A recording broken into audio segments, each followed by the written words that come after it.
નમસ્કાર દર્શક મિત્રો, હું છું અમજદ ગરાસિયા.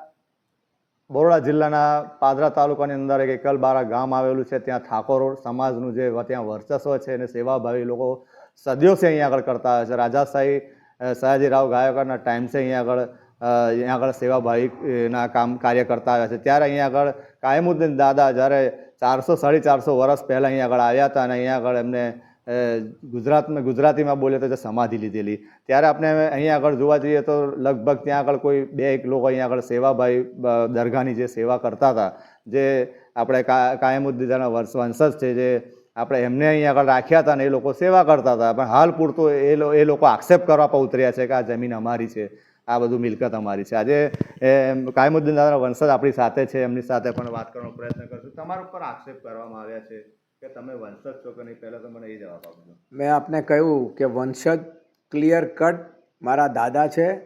450 વર્ષથી અમારો શિજરો ગુજરાતમાં ચિશ્તિયા સિલસિલાના શિજરો પીર મોટા મિયાં માંગરોલની ગાદી આખી દુનિયા જાણે છે.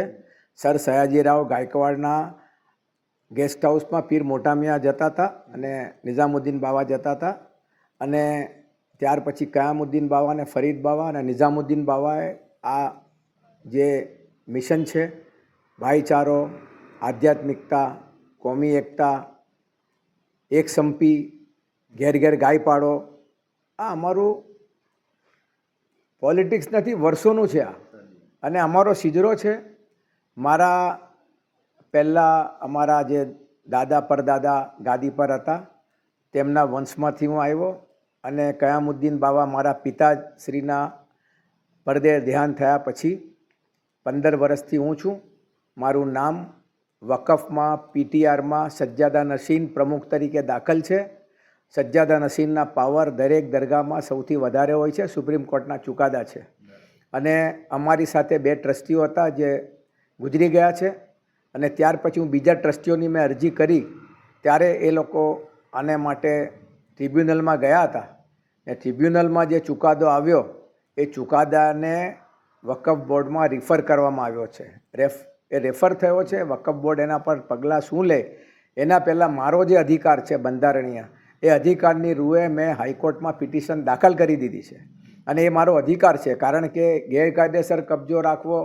અને પછી મેં જ વકફમાં લખ્યું છે કે કોઈ વારસાઈ તો એ લોકોએ કરી, અને વાકફની વારસાઈમાં એમના ફેમિલીએ જ્યારે કરી ત્યારે મામલતદારમાં મેં વાંધો લીધો, મામલતદારે રદ કર્યું. ગઈકાલે પ્રાંતમાં અપીલ હતી, પ્રાંતમાં પણ અમે લોકો જવાબ આપી દીધો કે આ જગ્યા અમને ઠાકોરના વડવાઓએ આપી છે અને આ ટ્રસ્ટ તરીકે છે. બીજું કે આ લોકો ઇલીગલ કબજો યાસીન શાહ, ભીખન શાહ અને એનો પરિવાર એ લોકો ચલાવી રહ્યા છે, ખોટી રીતે ચલાવી રહ્યા છે. આ દરગાહ પર કબજો કરી રહ્યા છે અને દાદા બાવાના એરિયામાં ગેરકાયદેસર બાંધકામ કરીને પ્રવૃત્તિઓ ચલાવે છે. અમે એટલું જ કહીએ છીએ કે આ ધાર્મિક સ્થળ છે, આધ્યાત્મિક સ્થળ છે, પવિત્ર સ્થળ છે. લોકોની બાધાઓ અહીંયા છે. અમે અહીંયા ડેવલપ કરવા માંગીએ છીએ.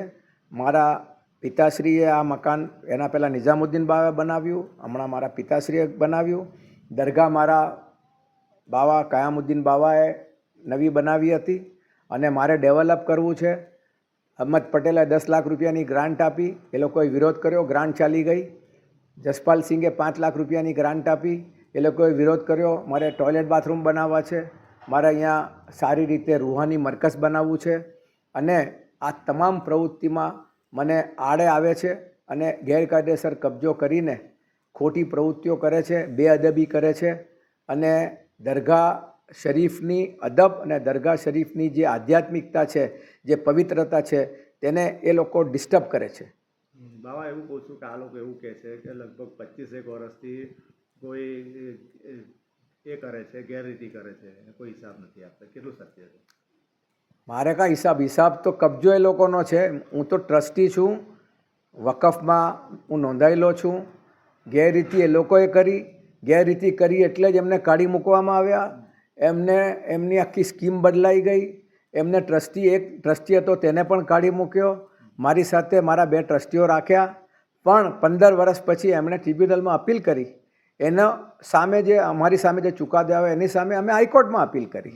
એટલે ગેરરીતિ કોણ કરે છે એ મારા મુરીદો, મારા લોકો, આવનારા લોકો જાણે છે. ગલ્લો કોણ રહે છે, આજુબાજુ જે દુકાનો જુઓ છો, એન્કરેજમેન્ટ જુઓ છો વકફની જગ્યાએ, એ ખોટું છે. ખોટી રીતે કબજો કર્યો.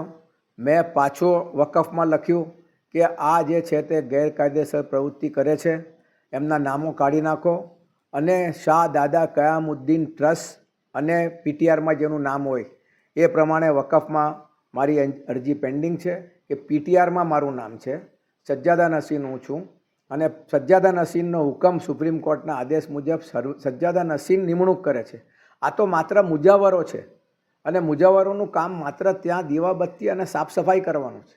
મુજાવરો અંડર સજ્જાદા નસીન હોય છે. સર્વસ્વ કામ દરેક દરગાહ પર સજ્જાદા નસીનનું હોય છે. ને અમે કોઈ બહારથી આવેલા બની બેઠેલા લોકો નથી. 450 વર્ષથી અમારા ખાનદાનનું મિશન અહીંયા ચાલે છે. અમારો શીજરો છે. અહીંયા અમારા બાપ દાદાઓ સજ્જાદા નસીન રહ્યા છે અને એમને તો દરબાર અને અમે ભેગા થઈને ત્યાં મુજાવરી કરવા માટેની પરમિશન આપી છે. અને સારા લોકો છે, અમારી સાથે છે, લોકો અમારી સાથે છે. લાખ માણસ અત્યારે આવશે. અહીંયા લોકો ઈખરના લોકો લંડનથી આવીને માંડવા નાખે છે. આજુબાજુના જેટલા ગામો છે એ ગામોના લોકો અહીંયા માંડવા નાખે છે. અહીંયા દલિત લોકોના માંડવા છે. અહીંયા આદિવાસી ભગતો અમારા ખાનકામાં રહી છે. આ ખાનકાને એ લોકો મુસાફરખાનું કહે છે. મુસાફરખાનું અમારી પોતાની ખાનકા છે, અમારા બાપદાદાએ બનાવેલી છે. એટલે ખોટું જુઠ્ઠાણું ફેલવે છે. એ પણ વકફે ગઈકાલે અરજી રદ કરી દીધી કે આ મુસાફરખાનું નથી. પણ યેન કેન પ્રકારે એમના મળતિયાઓ અહીંયા કબજો કરવો છે, અહીંયા ધંધો કરવો છે, ખાનકા સાથે બેઅદબી કરવી છે, પોતે બાપુ બની બેસવું છે. બાપુ એમ બનાતું નથી. શીજરો હોવો જોઈએ, ખાનદાન હોવું જોઈએ. અને કોણ છે એ મારે કહેવાની જરૂર નથી.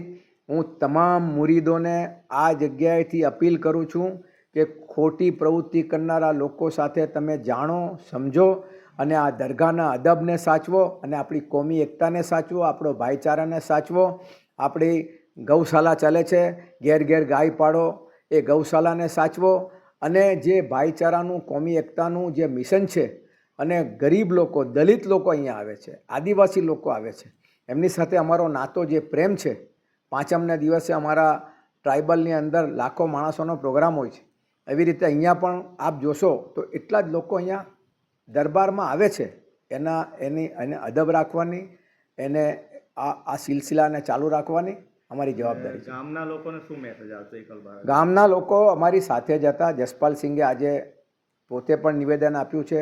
હું ગામના લોકોને ખૂબ નમ્ર વિનંતી કરું છું કે 2 કે 3 લોકો જે ધંધો કરે છે એમને સાથે નહીં રહીને કયામુદ્દીન દાદા આપના વડવાઓને કારણે અહીંયા આવ્યા છે અને અમે એમની ઓલાદો છીએ.